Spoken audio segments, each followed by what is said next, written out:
Assalamualaikum warahmatullahi wabarakatuh. Kami dari kelompok 13 akan mempresentasikan tentang sertifikasi benih kentang.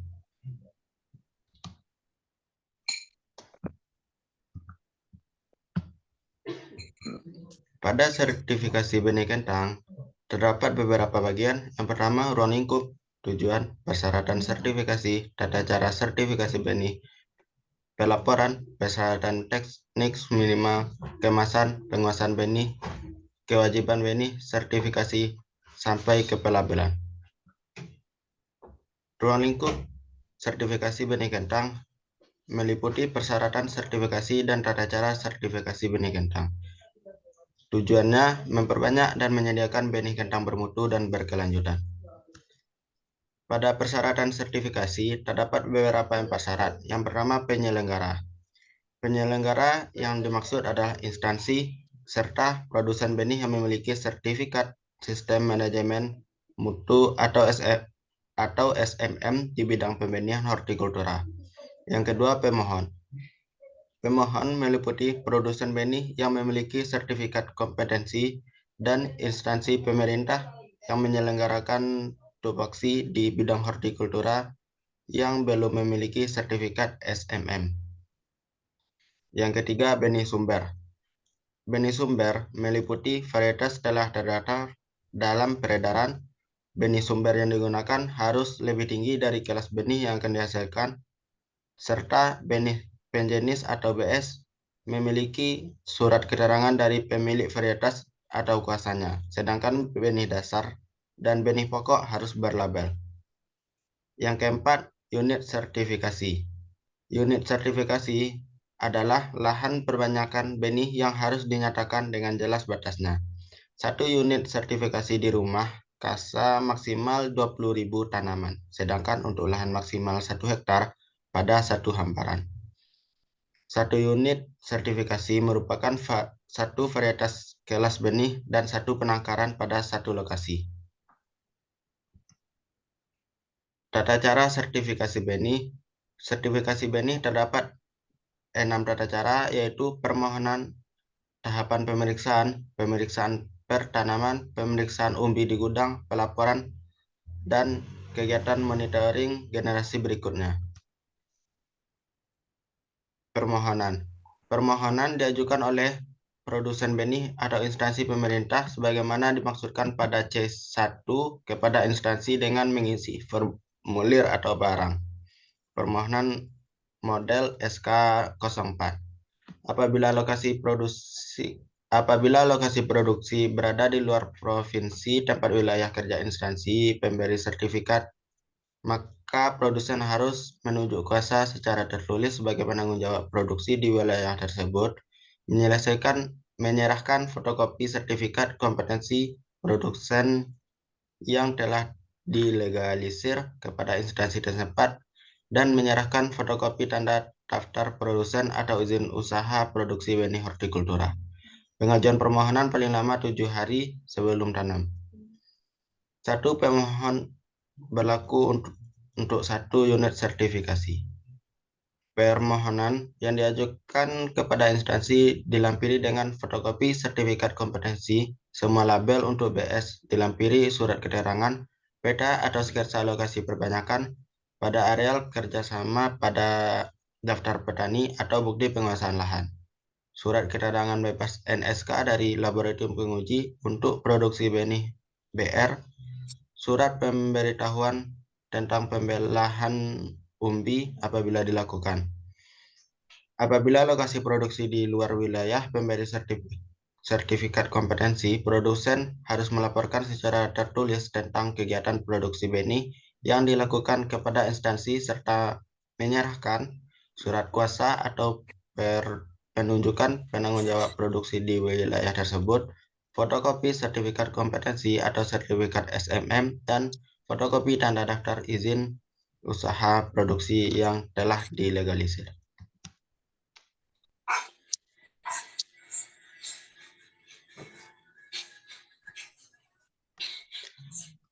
Tahapan pemeriksaan.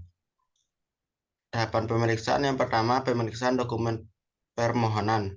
dilaksanakan sebelum kegiatan di lapangan untuk memastikan bahwa kegiatan yang akan dilaksanakan telah sesuai dengan dokumen yang diajukan, meliputi kebenaran pengisian formulir permohonan, tanda tangan pemohon, peta lokasi, surat keterangan lahan bebas NSK dari BP, TPH, atau laboratorium yang kompeten, kesesuaian antara jumlah label dengan jumlah benih sumber, kesesuaian antara luas lahan perbanyakan benih dengan jumlah benih sumber.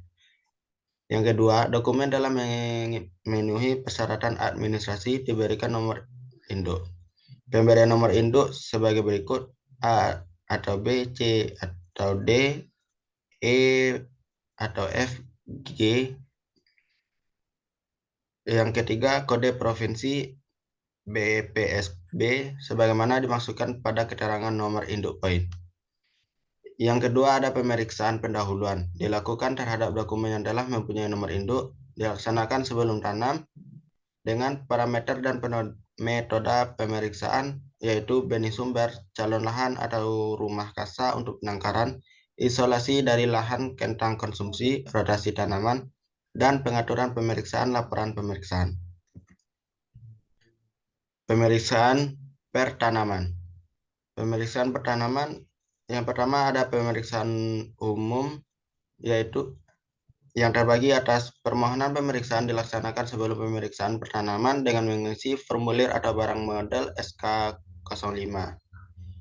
Dilaksanakan pada fase pertumbuhan tertentu yang sangat berpengaruh terhadap mutu benih dan dilakukan setelah rogging yang menjadi tanggung jawab produsen. Hasil pemeriksaan dinyatakan lulus apabila memenuhi persyaratan teknis minimal pada pemeriksaan pertanaman. Hasil pemeriksaan diberitahukan langsung kepada produsen dengan menggunakan formulir atau barang model SK05. Dan terakhir, pemeriksaan ulang. Yang kedua, ada parameter dan metode pemeriksaan pertanaman. Pemeriksaan pertanaman dilakukan pada semua karakteristik tanaman berdasarkan deskripsi varietas yang bersangkutan, campuran varietas lain, dan serangan OPT yang menjadi target sebagai berikut. Pemeriksaan pertama dilakukan umur 30-40 hari setelah tanam. Pemeriksaan kedua 50-70 hari setelah tanam. Pemeriksaan di rumah kasa untuk kelas BD dan BP dilakukan terhadap seluruh populasi tanaman. Pemeriksaan untuk kelas BR di lapangan dilakukan terhadap minimal 1000 tanaman sampel. Cara untuk mendapatkan sasaran minimal 1000 tanaman sampel dilakukan sebagai berikut. Menghitung rata-rata jumlah tanaman per guludan, menghitung berapa jumlah guludan harus diperiksa tanamannya. Setiap guludan yang tertanam diamati acak dengan cara zigzag sampai seluruh areal teracak.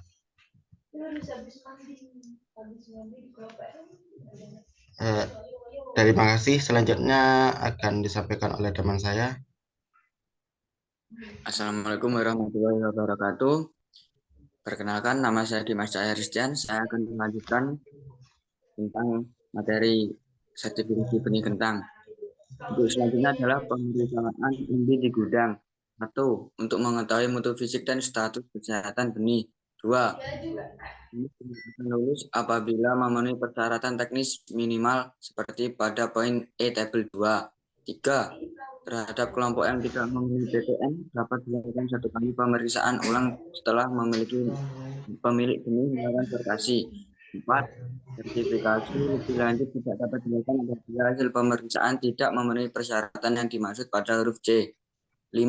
Permohonan pemeriksaan umbi gudang diajukan paling lama 7 hari sebelum pemeriksaan dengan menggunakan formulir atau barang model SK05.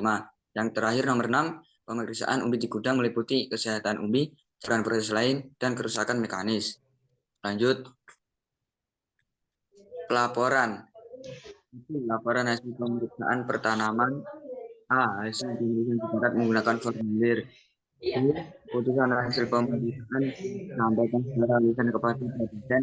C. Apabila hasil pemeriksaan pertanaman tidak lulus, alasan tidak lulusan tersebut disampaikan langsung kepada produsen. Dalam hal pemeriksaan lapangan tidak lulus, produsen dapat mengajukan permohonan pemeriksaan ulang 1 kali dengan syarat produsen dapat memperbaiki kondisi pertanaman. Apabila hasil pemeriksaan ulang tidak memenuhi syarat, maka pemeriksaan tidak dapat dilanjutkan ke tahap berikutnya. F. Dalam hal tertentu dan seizin produsen dapat diambil sampel untuk identifikasi dan atau analisis OPT secara laboratoris. Namun demikian keputusan tidak boleh ditunda walaupun identifikasi OPT sedang dilakukan. Ukuran formulir SK06 untuk sampel penguji laboratoris sebagai catatan untuk sampel yang akan diperiksa. Lanjut.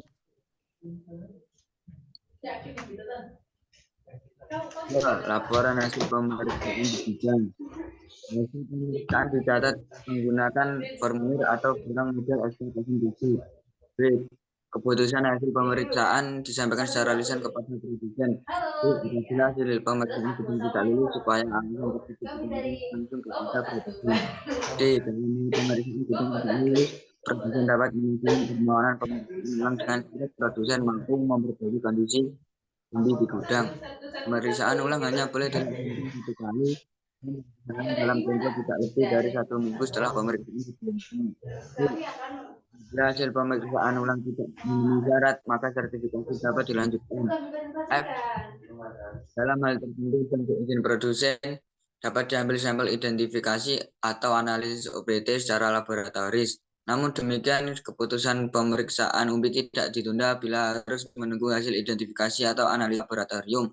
Pengiriman sampel pemeriksaan laboratoris dapat menggunakan formulir atau barang model SK06. Lanjut.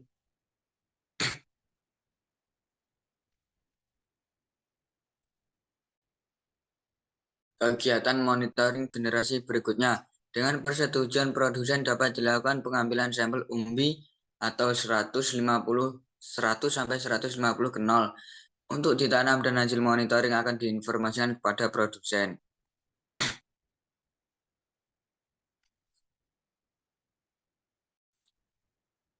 Persyaratan teknis minimal. Ini merupakan tabel teknis minimal.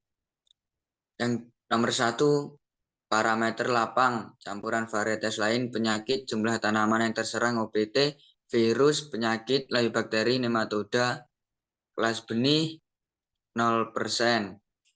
2. Umbi di gudang, kesehatan umbi, jumlah umbi terserang busuk, common scab, black scruf, powdery scab, lead blight, busuk kering, kerusakan penggerek umbi, memiliki kelas benih G1 dengan tingkat 0,5, 0,1, 0,5.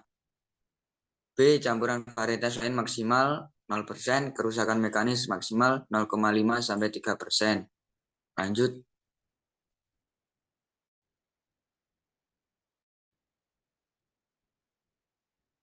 Lanjut ke tahap kemasan. Kemasan harus memiliki persyaratan, yakni yang pertama, bahan kemasan harus baru, kuat, dan dapat melindungi serta menjaga mutu. 2. Setiap kemasan berisi 1000 kenol untuk G0, 500 kenol atau 25 kg untuk G1 dengan ukuran seragam atau campuran dari beberapa ukuran, 25 kg untuk G2 dengan ukuran seragam. Yang ketiga, setiap kemasan harus dipasang label 4. Yang keempat, informasi paling sedikit yang tertulis dalam label meliputi nama dan alamat produsen, nama varietas, nomor sertifikat, kelas benih, nomor lot, volume benih dalam kemasan, tanggal panen, dan tanggal pemeriksaan umbi serta tanggal pemasangan label. Selanjutnya akan dilanjutkan oleh teman saya. Silakan.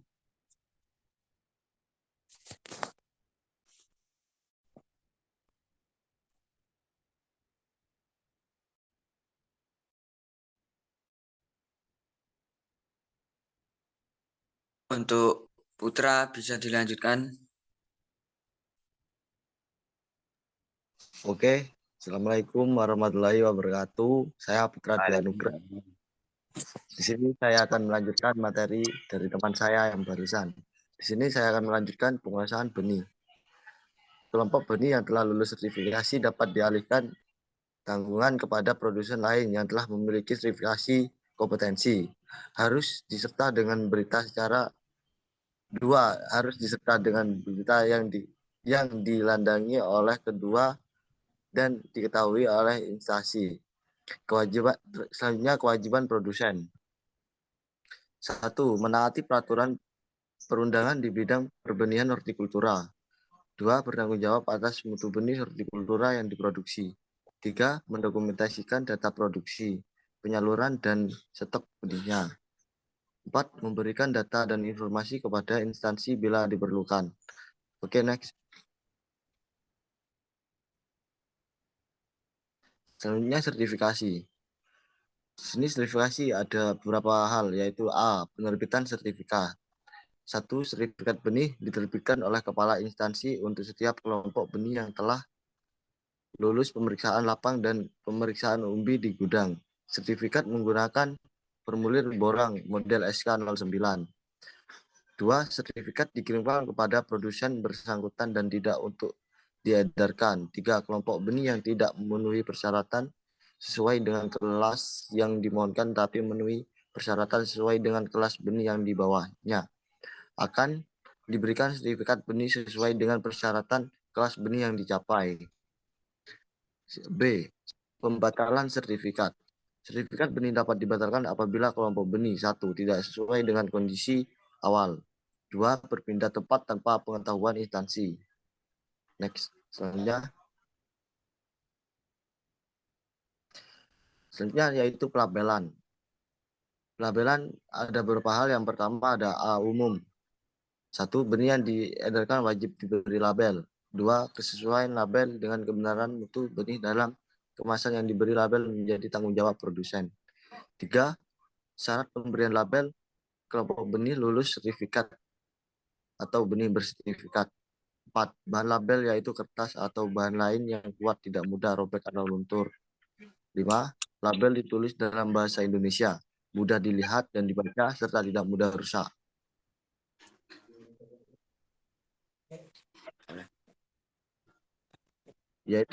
Selanjutnya yaitu tata cara pelabelan. 1. Label untuk benih bentuk umbi minimal meliputi yang pertama nama dan alamat produsen. 2. Jenis tanaman. 3. Varietas. Selanjutnya nama dan nomor registrasi, yaitu jenis kentang, sayur, dan olahan. Nomor kelompok, terus kelompok kelas benih, volume kemasan, tanggal panen, tanggal pemeriksaan umbi, dan logo nama instansi yang melegalisasi label atau nomor sertifikat sistem manajemen mutu yang diletakkan di bagian kiri atas. Ya, yang selanjutnya yaitu warna label sesuai kelas benih. Yang pertama putih untuk benih dasar, 2 ungu mudah untuk benih pokok, biru mudah untuk benih sebar. 3. Spesifikasi label yang dicetak terpisah. Bahan, ya, terutama ada bahan. Yang dimaksud bahan adalah kertas atau bahan yang lain kuat, tidak mudah robek atau luntur. Selanjutnya bentuk kemasan yaitu segi 4 perbandingan lebar dengan panjang. 1:2-3. Yang nomor 4 yaitu legalitas label. Benih dalam kemasan yang sertifikasinya dilaksanakan oleh instansi legislatif berupa nomor seri label dan stempel. 2. Benih dalam kemasan yang sertifikasinya dilaksanakan oleh produk memperoleh sertifikat sistem mutu. Legalitas berupa nomor seri. Oke, cukup sekian penyampaian materi dari saya. Selanjutnya akan saya kembalikan kepada Muhammad Abil. Muhammad Abil, dipersilahkan.